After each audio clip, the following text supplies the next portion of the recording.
The West is isolating Russia for its invasion of Ukraine, so Russia is cozying up to Iran. But how close are they really?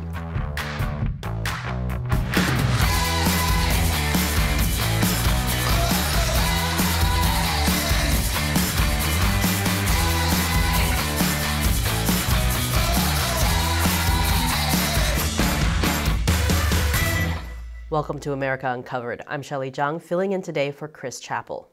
This episode is sponsored by Surfshark. You should be using a VPN like Surfshark to protect yourself whenever you go online. Russia is still facing a lot of backlash for its invasion of Ukraine, including more sanctions from the US and the EU. Putin's probably thinking, ugh, why is everyone so PC these days? You can't even make a joke, give a woman a compliment, or invade a sovereign nation anymore. Times are tough for expansionist authoritarian regimes. And it's during tough times like these that Russia needs like-minded allies. And Iran is one of them. Hey, I'm sure some of the best relationships started out as partners for survival, right? Last week, Russian leader Vladimir Putin traveled to Tehran to meet with the presidents of Iran and Turkey.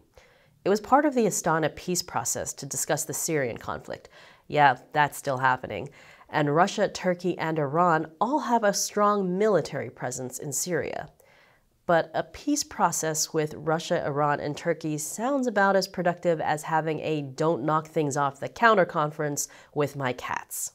The meeting was a chance for Russia and Iran to showcase their military and economic cooperation, which has been growing since the outbreak of the Syrian war back in 2011.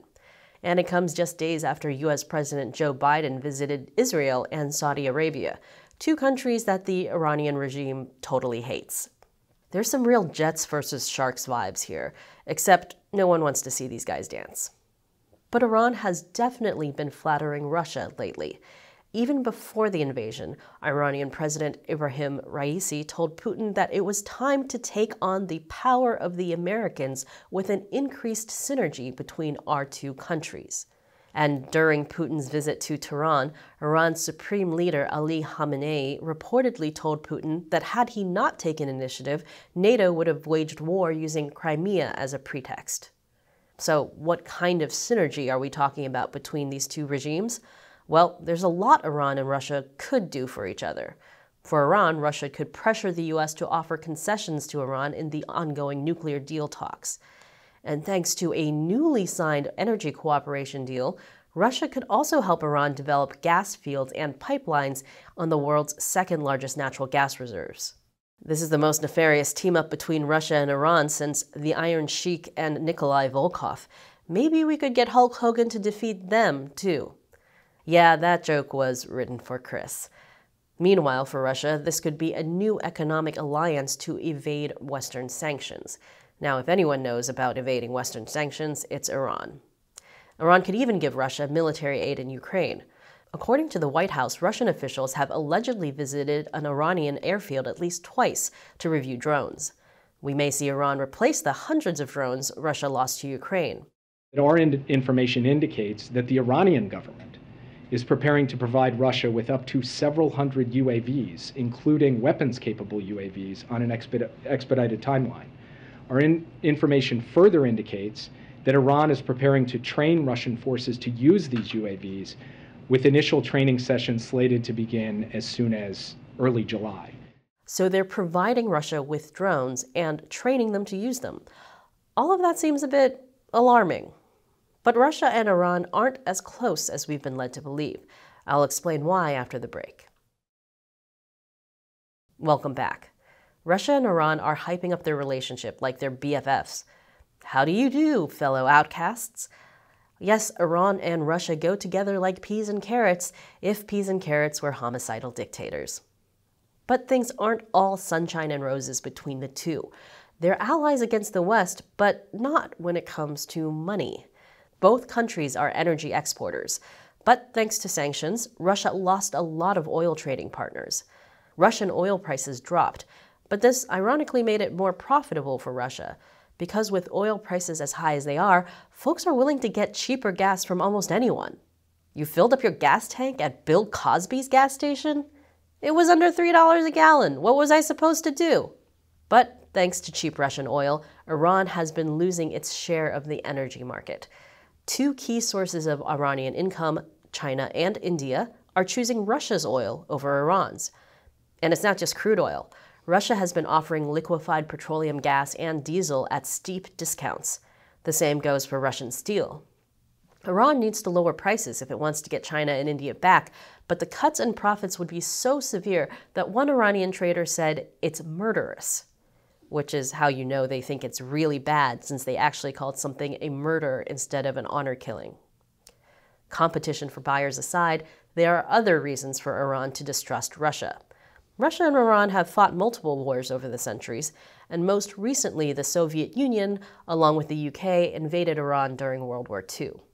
The even more awkward part was when the Soviet Union at first refused to leave after the war, which led to the Iran crisis of 1946. Now, I'm not saying Russia is going to invade Iran, although that would be a twist, but that doesn't mean people have forgotten about the past. Also, Russia and Iran have different foreign policy interests. For example, Russia still wants to maintain good relations with Iran's enemy, Israel. And even though Russia supplies a lot of military equipment to Iran, it has dragged its feet when it comes to giving Iran certain military hardware, such as the S-300 missile defense system, which took 9 years to deliver. It took that long because, ironically, Russia did not want to violate U.S. sanctions against Iran. It's a good thing for Russia that Iran's military deliveries are a little quicker. Anyway, it's no surprise that not everybody in Iran is thrilled to be siding with Russia. Some people are even sympathetic to Ukraine. They see parallels between Russia's invasion of Ukraine with former Iraqi leader Saddam Hussein's invasion of Iran in the 1980s. Of course, what the Iranian people think and what the regime thinks are often not the same. But in general, although it seems Russia and Iran are improving ties, it might just be a marriage of convenience. Not even authoritarians completely trust authoritarians, which proves that while they may be evil, they're not stupid. And this episode is sponsored by Surfshark. Surfshark was recently rated Editor's Choice for the best VPN for privacy and security by PC Mag. That's because Surfshark can protect you from hackers, corporate trackers, and government surveillance when you go online. You might think that only authoritarian countries like Russia and Iran monitor their citizens' internet behavior, but guess what? Even the US government does it. That's why Surfshark keeps a server in the British Virgin Islands.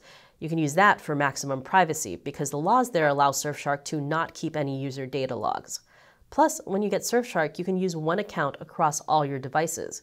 Laptop, mobile phone, iPads, everything, for no extra charge. So if you haven't yet, check out Surfshark. And when you sign up now using the link below, you'll get 83% off a 2-year plan plus 3 extra months for free. So go to surfshark.com/uncovered and use the code UNCOVERED to secure this deal. The link is below. Once again, I'm Shelley Zhang. Thanks for watching America Uncovered.